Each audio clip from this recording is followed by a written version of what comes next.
Welcome to the ride with Wild Wayne Cartwright, an exciting thrill ride through the wonderful world of HBCU athletics. Before our trip begins, let's set a few ground rules. First, subscribe to this YouTube channel. Second, hit the like button. Third, please be sure to tell someone else about this show. Now that we've got these things out of the way, it's time for our journey to begin. Sit back, relax, and enjoy your ride.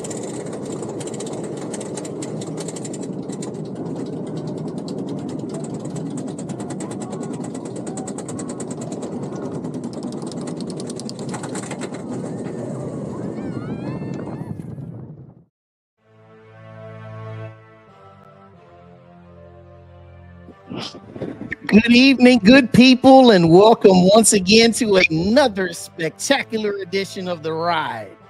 Wake up! It's time for the Sunday recap. Now, y'all know how we do it this time. Make sure you hit that like button. Make sure you hit it early and often. Also, if you have not subscribed to my YouTube channel, make sure you do that. You know, we want to continue to keep pushing out good content for all the folks in the HBCU community. And, you know, everything that we do here is all love, man. So, y'all know how I do. It's time to fire it up. In Alcorn, it was a full BTA, even with the buckle included. Jackson State comes into town and runs absolute roughshod against those Alcorn State Braves. All right. On the day in this 48-10 victory, Jacoby and Morgan, 211 yards and 2 touchdowns in the air. Also, Irv Mulligan got back into the 100-yard category, and I got to give it to you, Paris, because Paris, you said that he was going to get over 100 yards, and you guaranteed it. And guess what? Irv Mulligan did it. 14 rushes, 105 yards, 2 touchdowns, and Jonas Fertillion, welcome back, my friend. You kind of went a little AWOL for a while. 4 receptions, 91 yards, and a touchdown. On the day, Alcorn struggled in every which way, every facet. Jacorian Sewell, 82-yard touchdown run. That was the crux of his 119 yards rushing. Other than that, it was struggle uphill all day. And so, Jackson State with the win, they go on to a bye week into the clubhouse, finishing the regular season of the SWAC schedule at a perfect 8-0.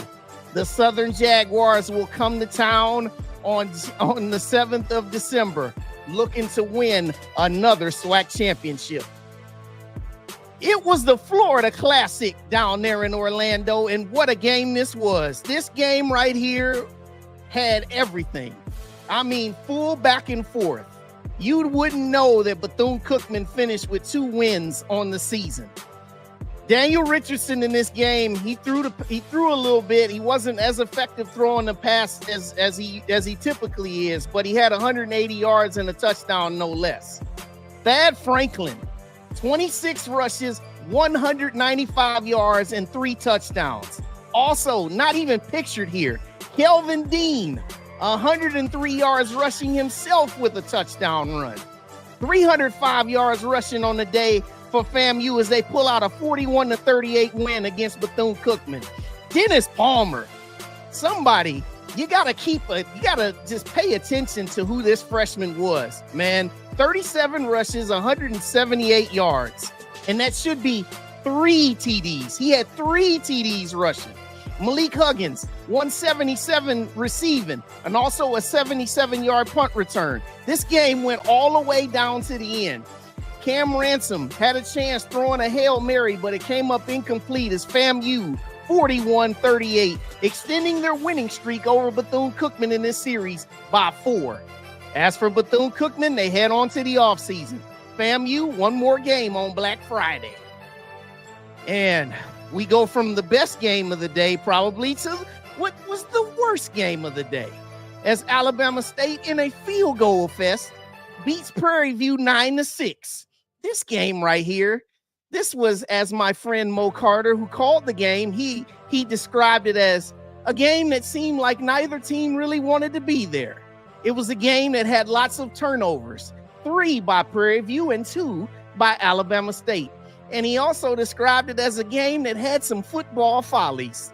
Well, Jaden Johnson and Prairie View, in what was the final game of the tenure of Bubba McD as head coach, they just muster up 2 Rodriguez field goals. Daquan Kinsey, he restored a little bit of prosperity in this game with 93 yards rushing, but in the end, it was Brandon Gilliam helping them get it across the finish line, 9-6. Prairie View ends the season with a disappointing 5-7 record, and head into the offseason looking for a new head coach. We'll talk about that a little bit later. Alabama State, they end their SWAC schedule at 5-3, and they're looking to finish with a 7-5 record with Tuskegee in that Turkey Day Classic on Thursday. And then my boys, man, this was a little bit tough for us. 28-28 at halftime, but then they come out 21-7 in the second half as A&M pulled it out against Mississippi Valley State, 49-35. On the game, Quad Brown, 252 in the air, 5 touchdowns. Donovan Eaglin, 105 yards rushing himself with 2 touchdowns. Now, I got to give a shout out to Valley. Nathan Rembert, 5 receptions, 107 yards and a touchdown. He eclipses the 1,000-yard receiving mark on the season, 1,038. Tajarian Williams, another solid season, my friend. Even though the wins weren't there, they were 1-11. There were many games that Valley had competed in. So shout out to Valley, and we'll see you next year. Hopefully you guys can turn things around even more. As for A&M, 6-5 on the year. They head on down to Tallahassee on Friday to take on FAMU. And another game that no one probably saw. Texas Southern went to UAPB. Both teams close out the year. Texas Southern, 31-23 victory. Shout out to Quintel Quinn, 17 rushes, 154 yards, and 2 touchdowns. Also, shout out to Chris Dishman, first-year head coach, gets these guys who were picked last in the SWAC West.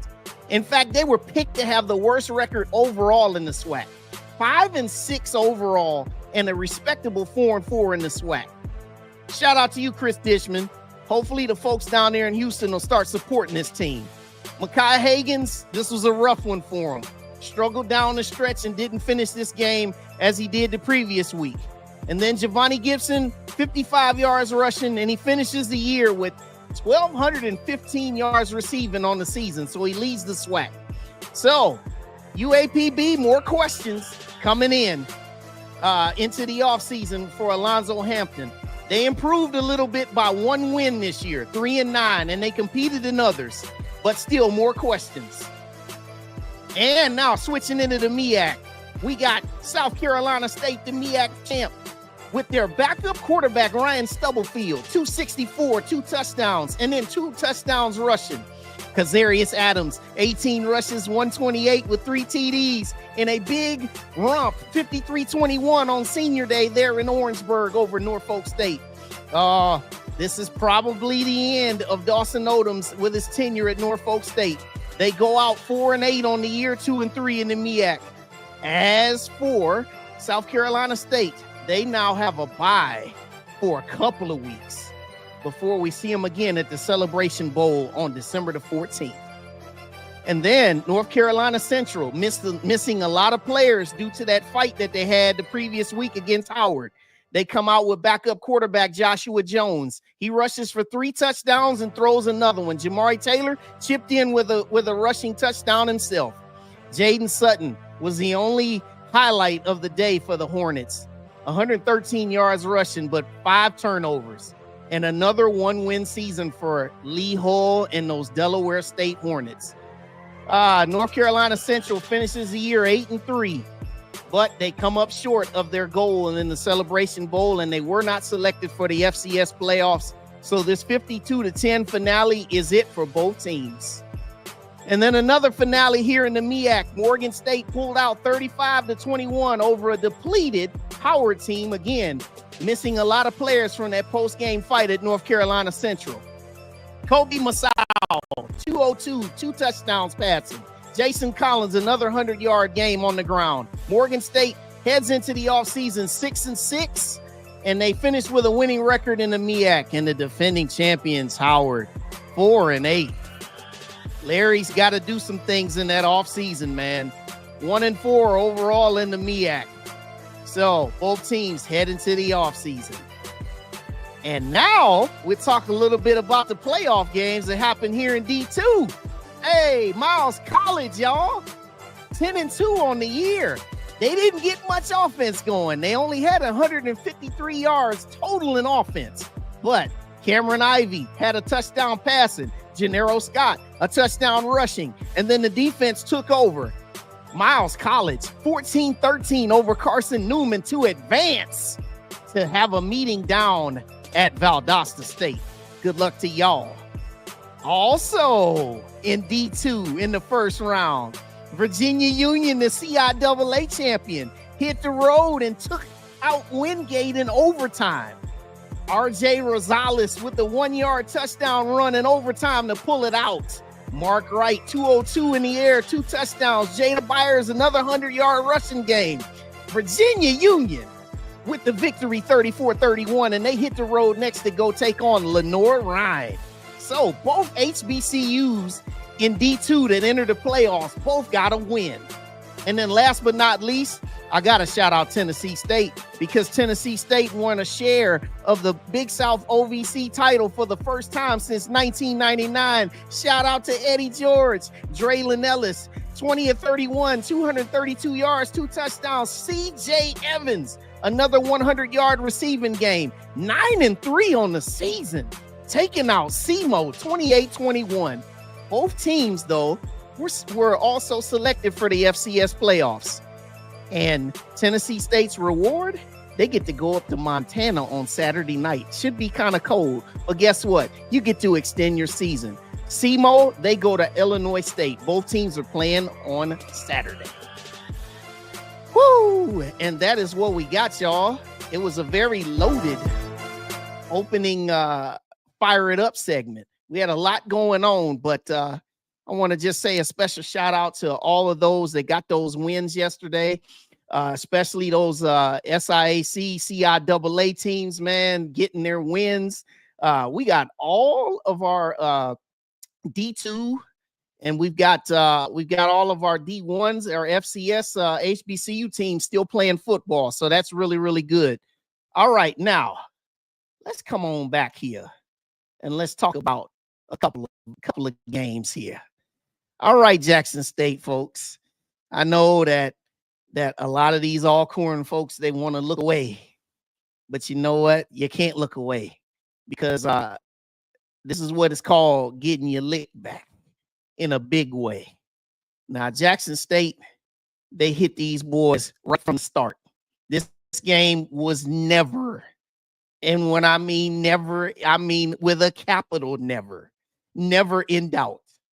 I thought that Alcorn would potentially compete in this game a lot better than this.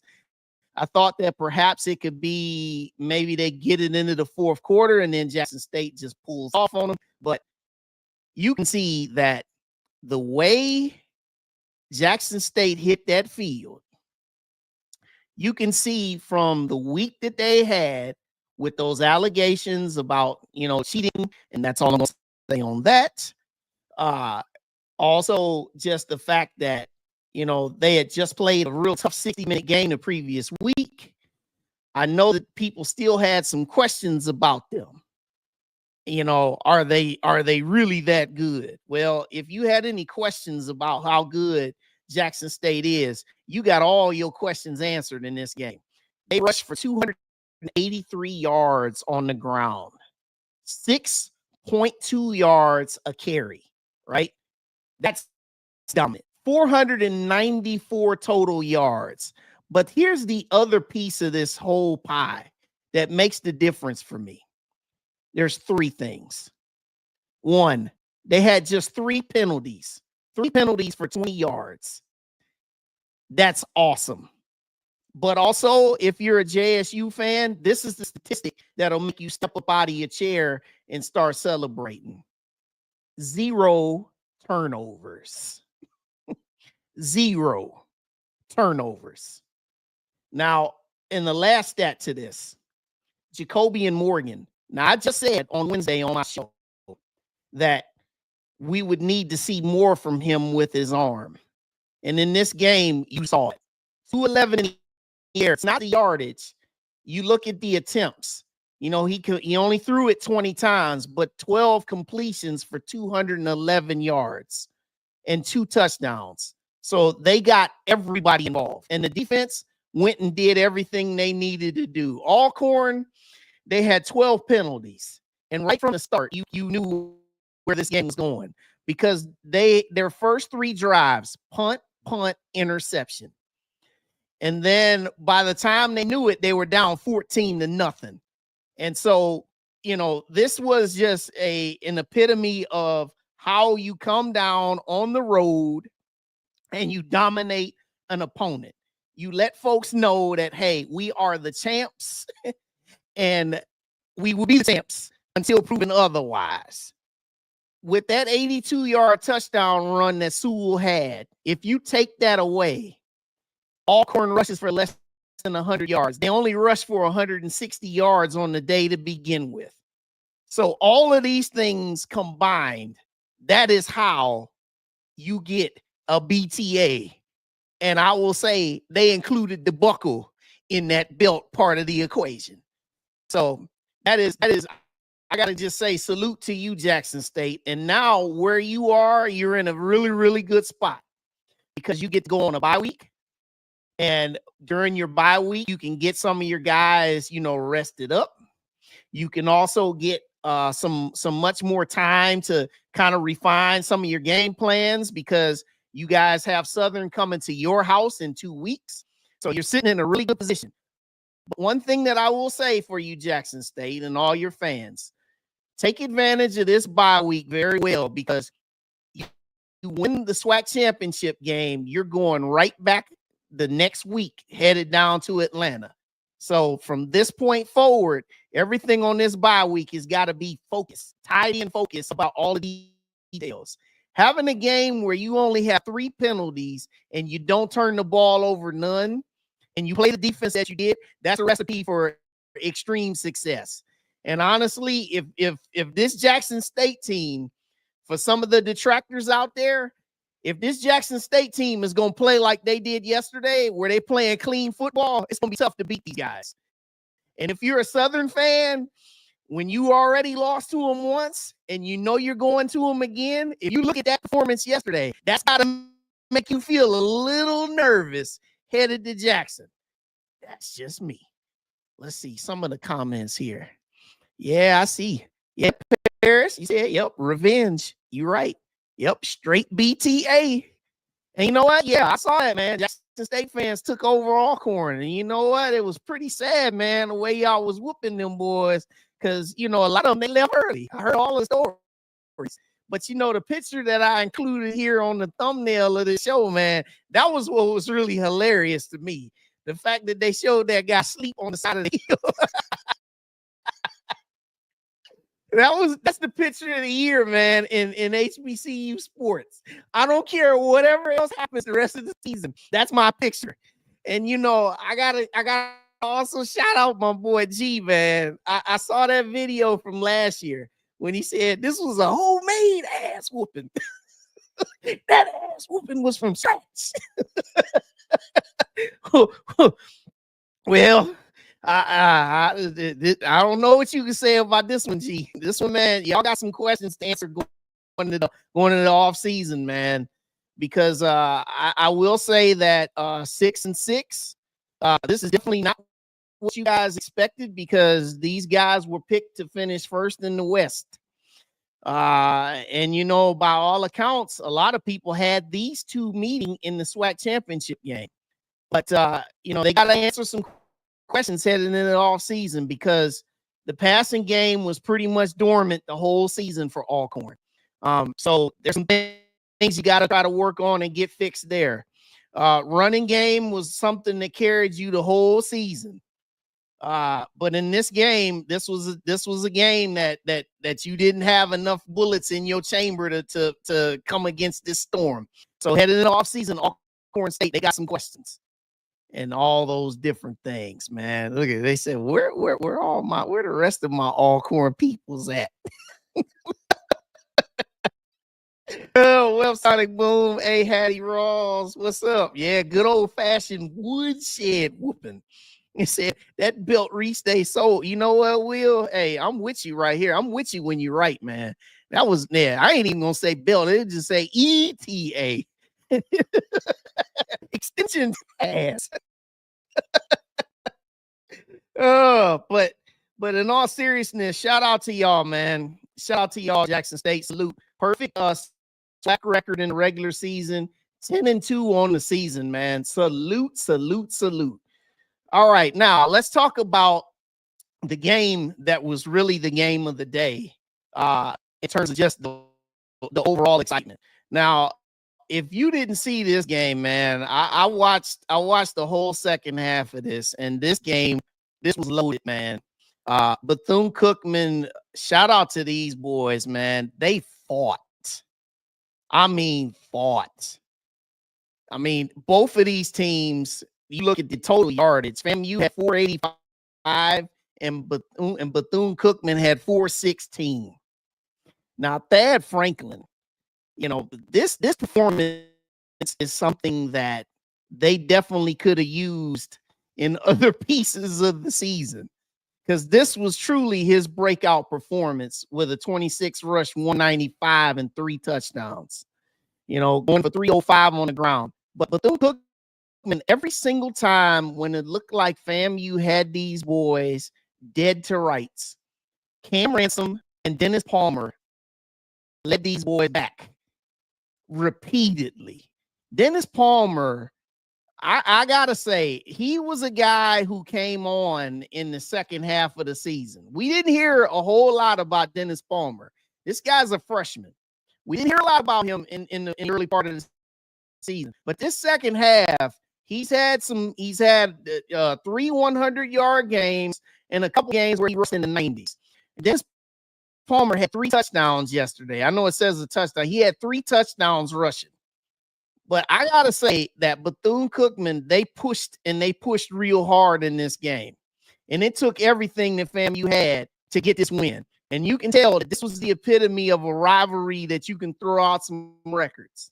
Now, FAMU is going to go on and they're going to play Alabama A&M on Friday.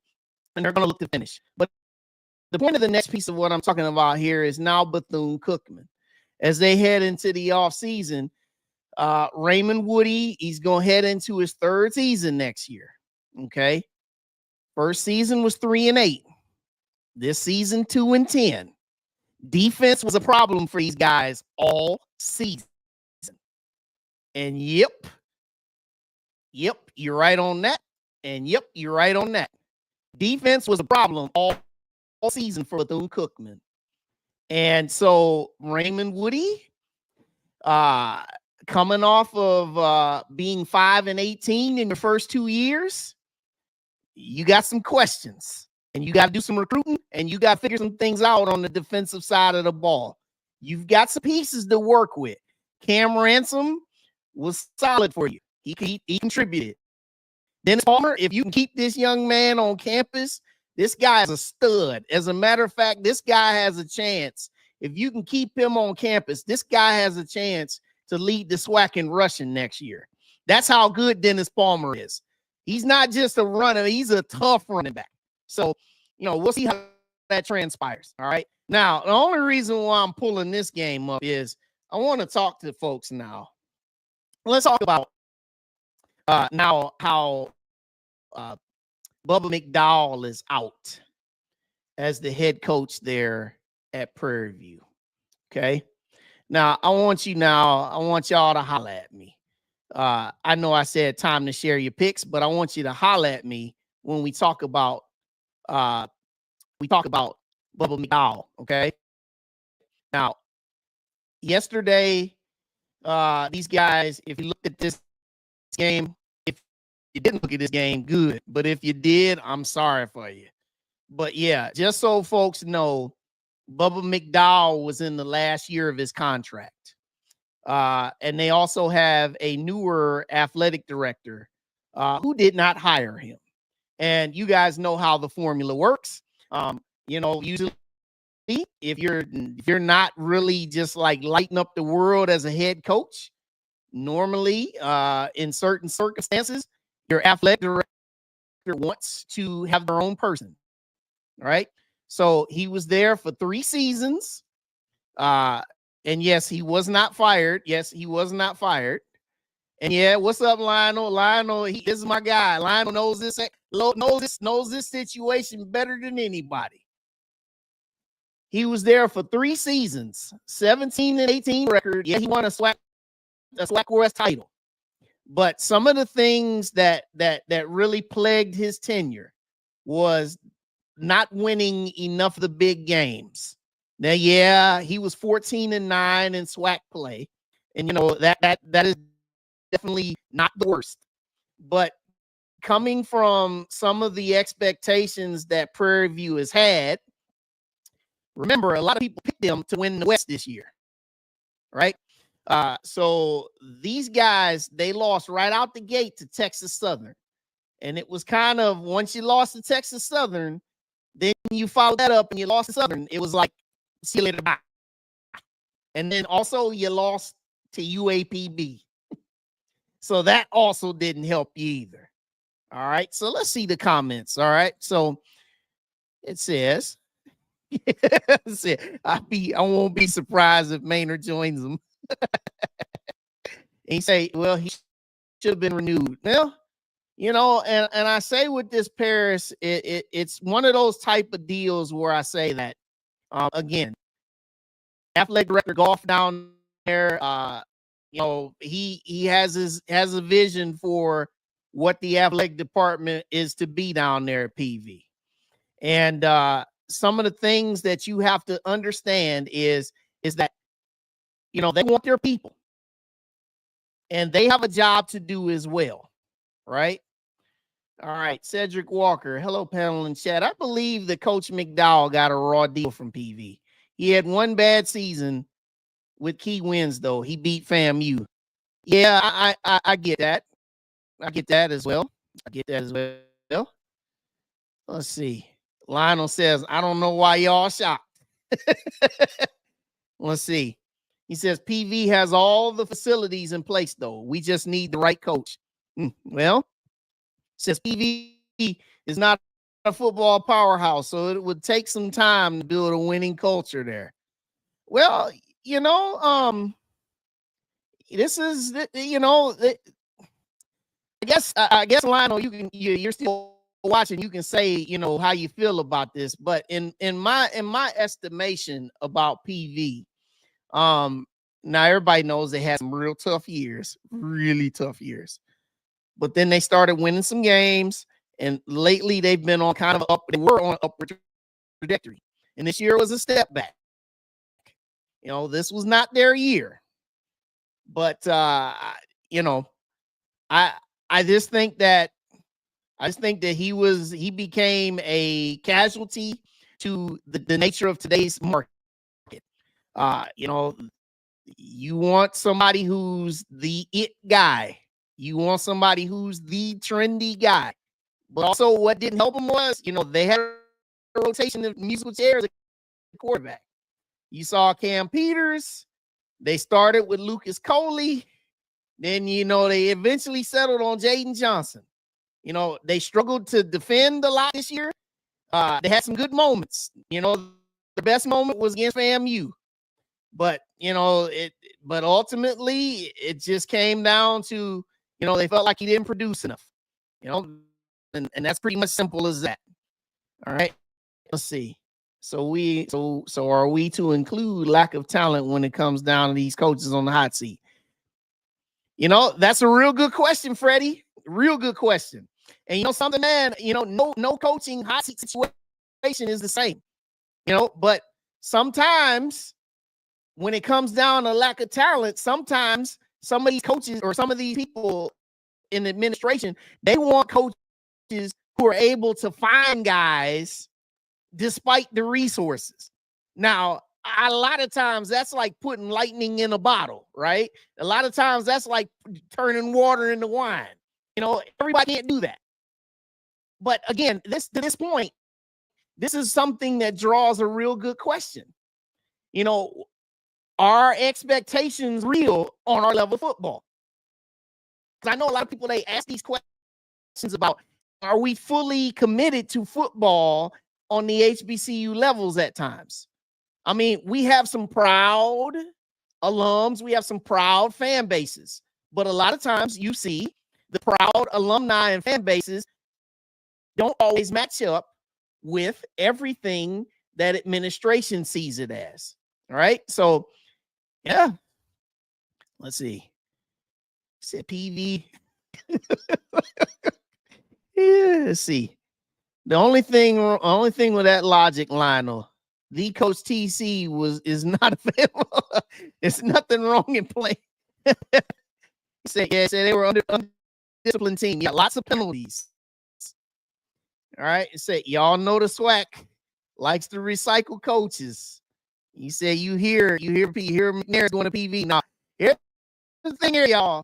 You're gonna hear this name a lot. And regardless of what happens at the end of the season, you're gonna see his name attached to a lot of different places. Okay. Is that PV may need to go after McNair. I agree with you, Ms. Mack. NIL will be needed at times to get talent. And especially the way things are rolling now in today's society. Lionel said, I don't want no Fred McNair. Respectfully sorry. But they said, but Fred's a winner. Fred is sitting on Southern staff right now. And then here, PV should hire Sam Shade. Well, hey, you might be owning something, with Sam Shade. But, Sam Shade it's no secret. Sam Shade has been looking to move up. He's doing some big things with Miles right now. But, he's got some things to do this week against another coach who, if you have not heard, could potentially be a target for some of these open jobs. Valdosta State's coach, Tremaine Jackson, a brother, right? He's another guy that has a name that's kind of floated around in certain circles. So, said, how did they drop from being West Chance last year to where they are now? Was it not the same team last year?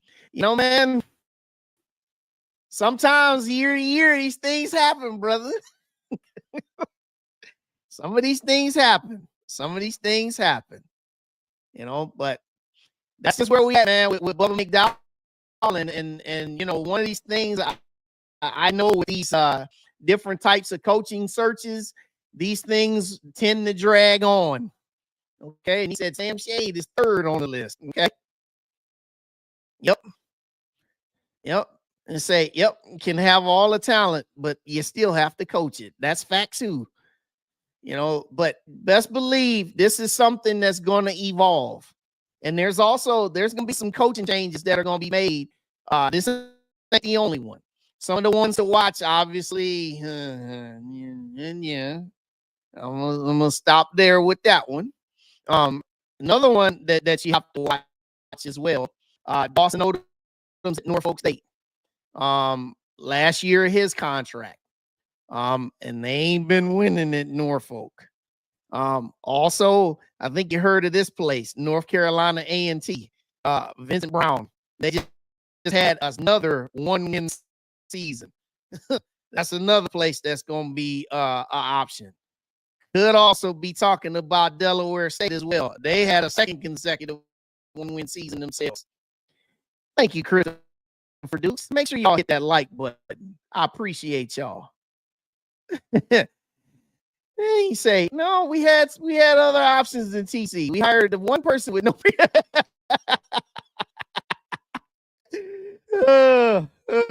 Oh man.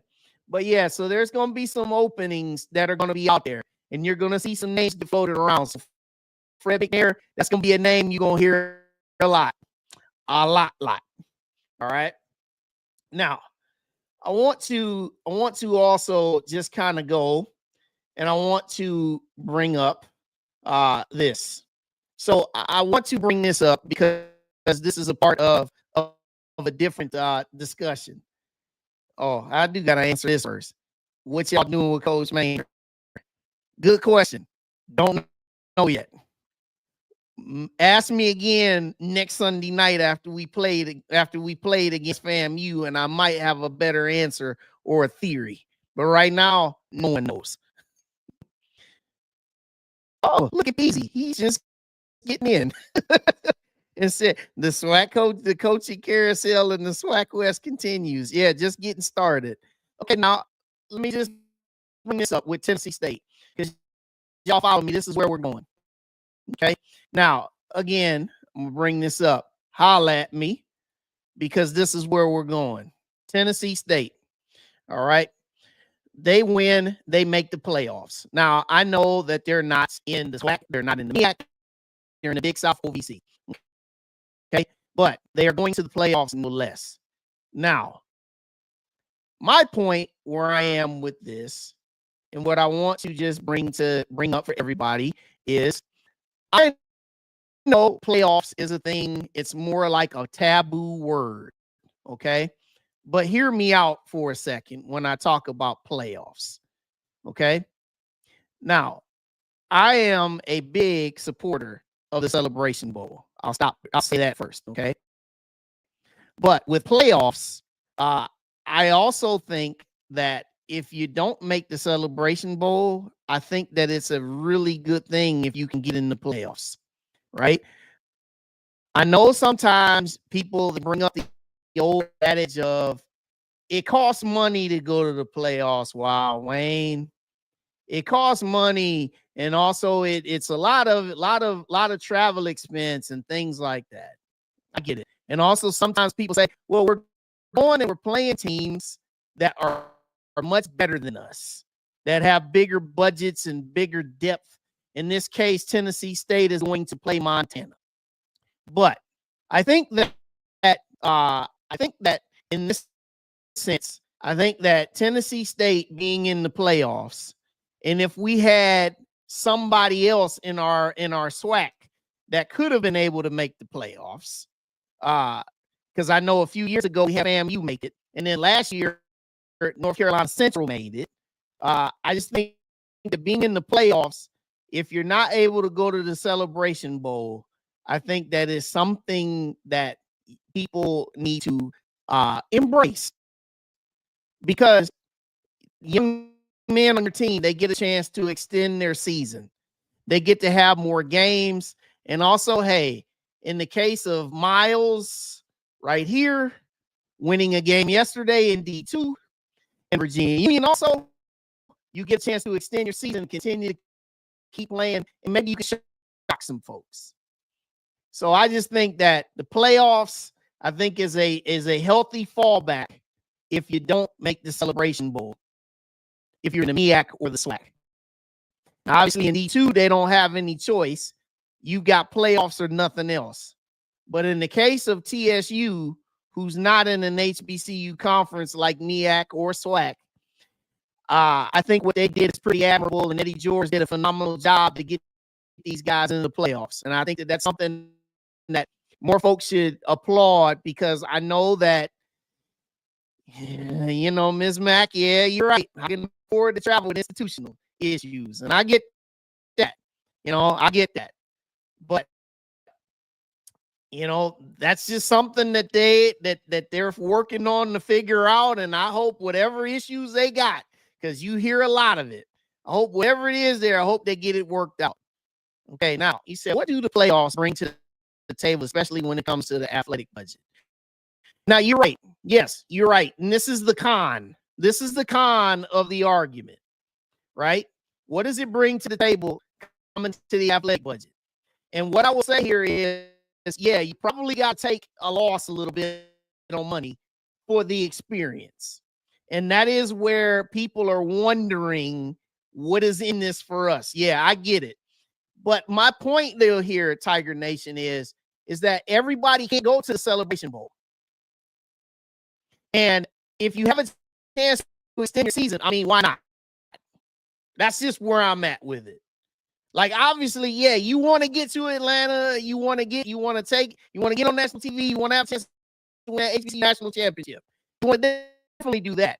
Yeah, definitely. But like I said, yeah, it's money that you probably have to swallow. But guess what? You swallowing a lot of money in your athletic budget anyway, you know? Because there's a lot of stuff you're doing where you're taking some losses to go. It's just about business. All right. I said, wonder if Tennessee State is changing their tone, because at one point they were saying he needs to dip. That's a real good question, man. Real good question.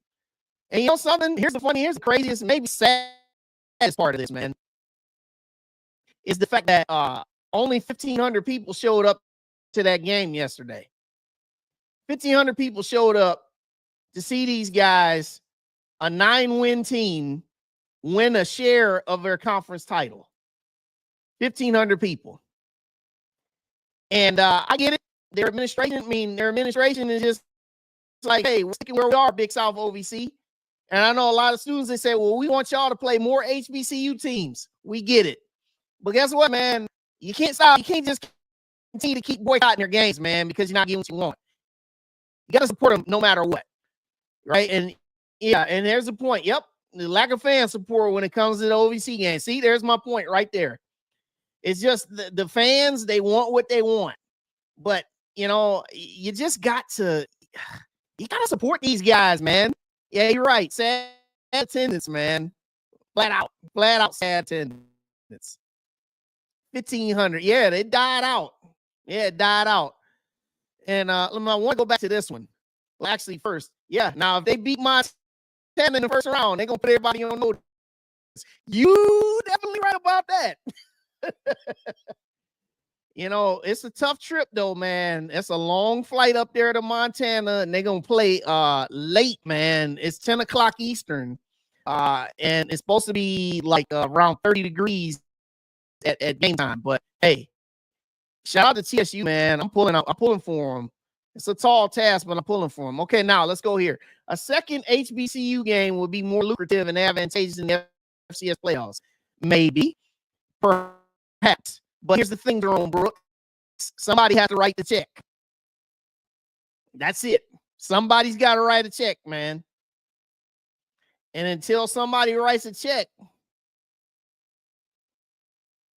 you know, I mean, look, you working hard to support what you already got. So again, like I said, my point on FCS playoffs, I'm just saying that if you can't go to the Celebration Bowl, playoffs is a good fallback because you have a chance to extend your season.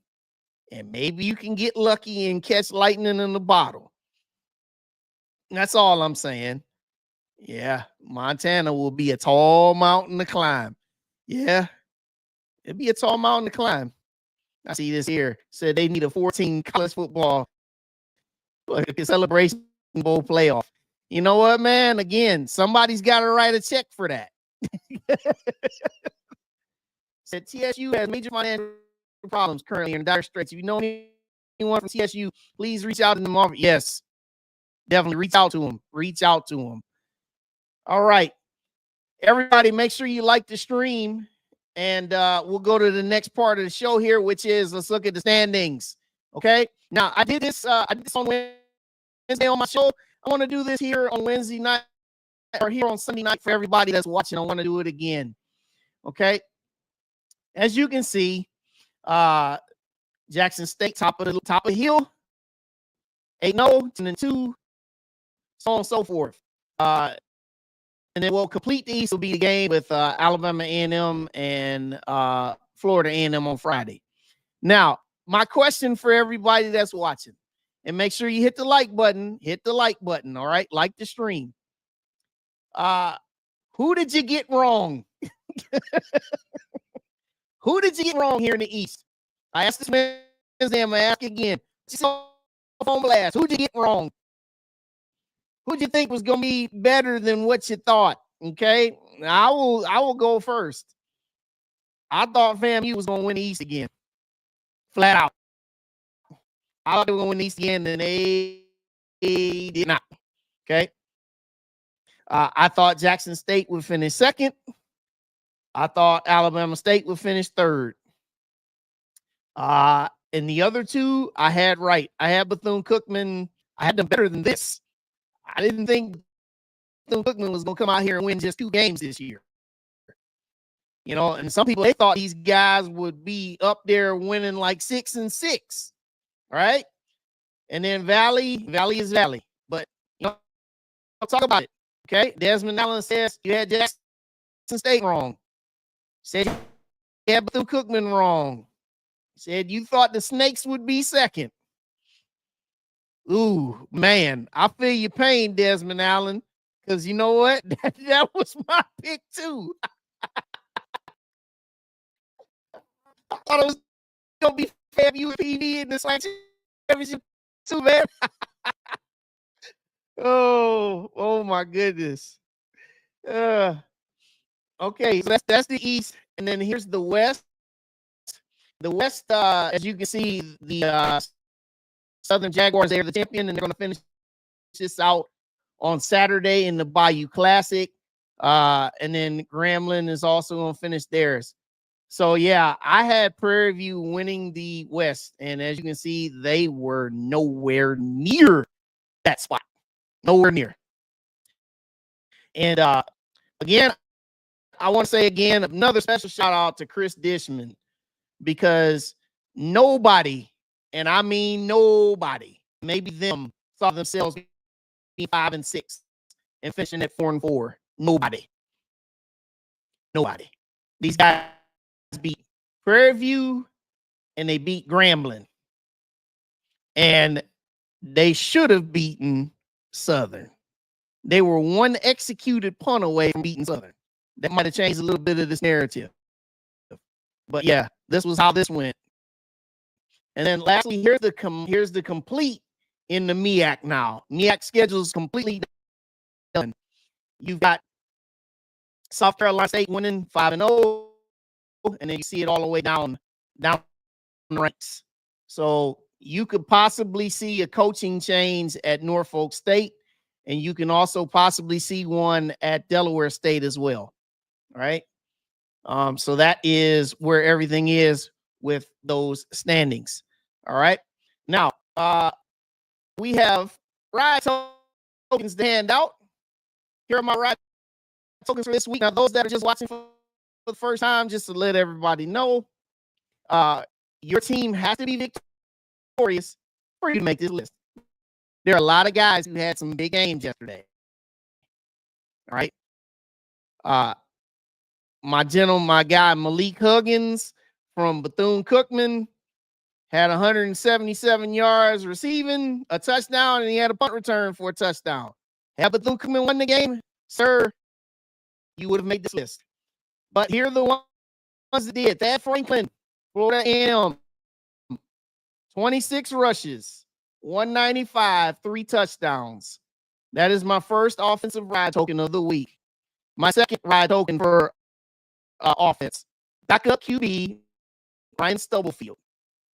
South Carolina State, 18-25 passing, 264 in the air, 2 touchdowns, and 2 rushing touchdowns in a 53-21 rout of Norfolk State as they head on to the Celebration Bowl. My defensive ride token this week goes to Miles Golden, their defense. 13 points allowed and 2 key turnovers, including an interception in the final minute, to seal a 14-13 win over Carson Newman to advance in the second round of the Division II playoffs. And then my special teamer this week, Brandon Gilliam, Alabama State. It was an ugly game, but you know what? Nevertheless, he kicked 3 field goals and he had the winning field goal. That's our special team ride token of the week. All right. Now, let's look at our games next week, y'all. All right. First off, in the SWAC, you have the finale for Alabama State at home, taking on their up the road cousins, Tuskegee, in the 100th edition of the Turkey Day Classic. That game is going down at 2 p.m. Eastern on ESPNU. She said, not Irv. Hey, Irv, Thaddeus Franklin, 195 and 3 TDs. I'm sorry. Irv was good, but Thaddeus Franklin, he had a great game. All right, so that's the game happening Thursday, Turkey Day Classic, ESPNU. On Friday, as Jay White likes to call it, the Leftovers Classic. This game was postponed and rescheduled from the game from the Hurricane Helene back on September 28th. So this was supposed to have been the SWAC opener, and now it's the SWAC conclusion for both teams.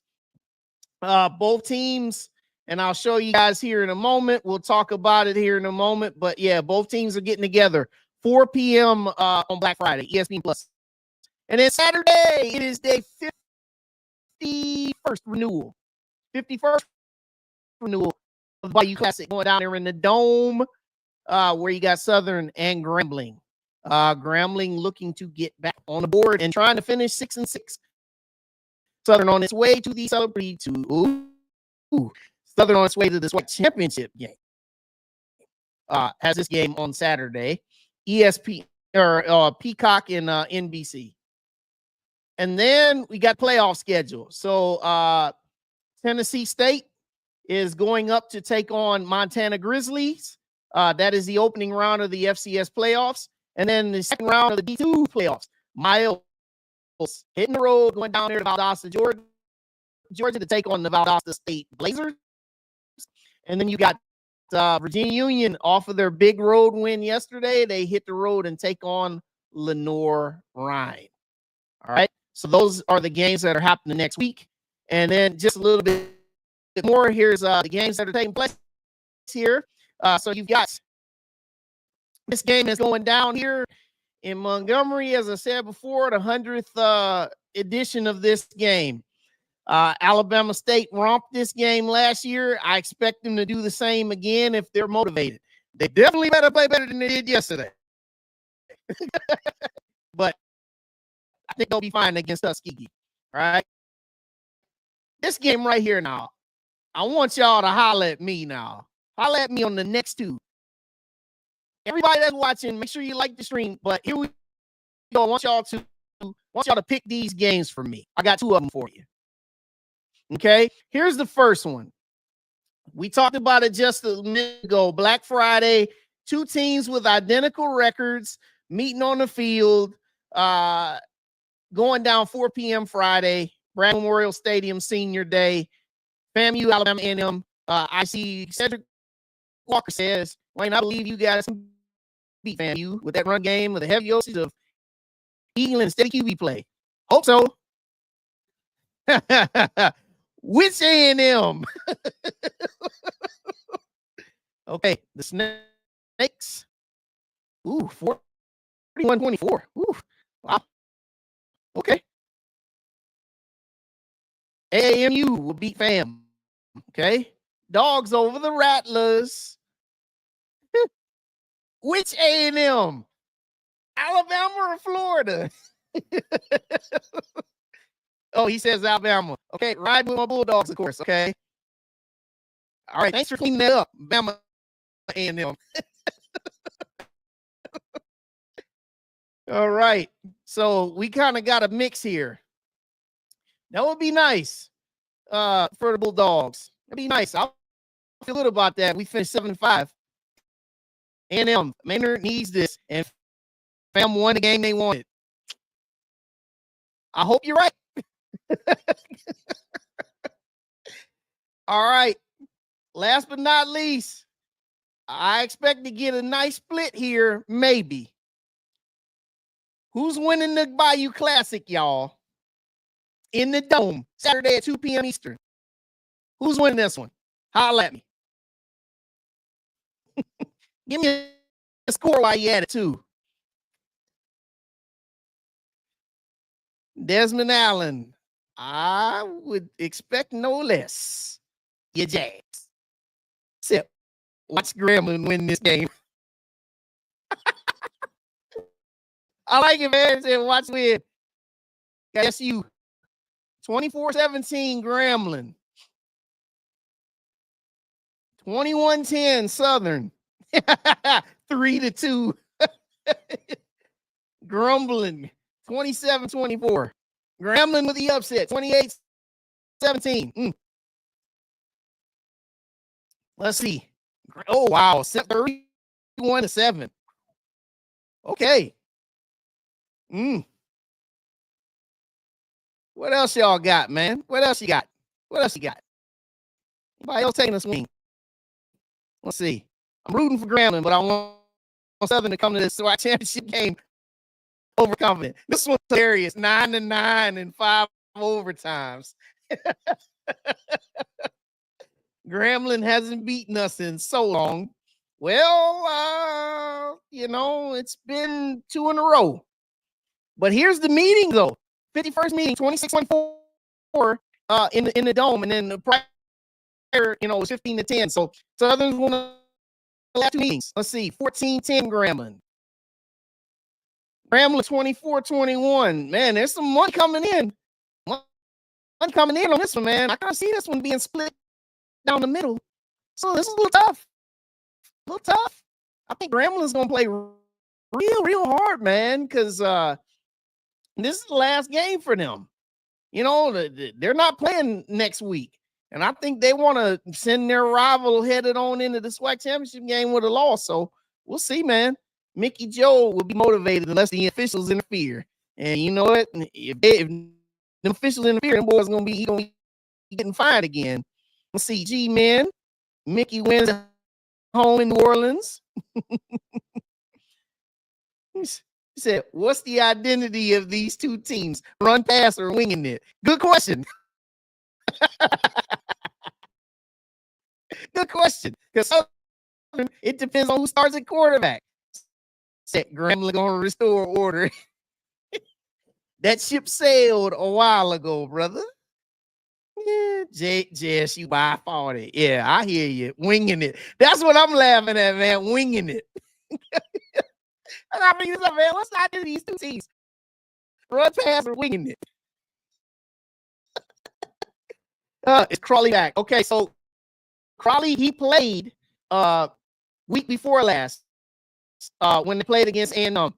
He did look good. He really was slowed. He really didn't have a lot of mobility.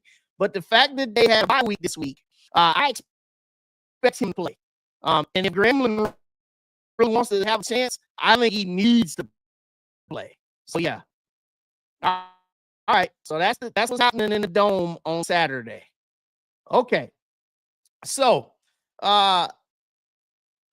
everybody, we're heading into Thanksgiving, and it's been some really good SWAC action, some good MEAC.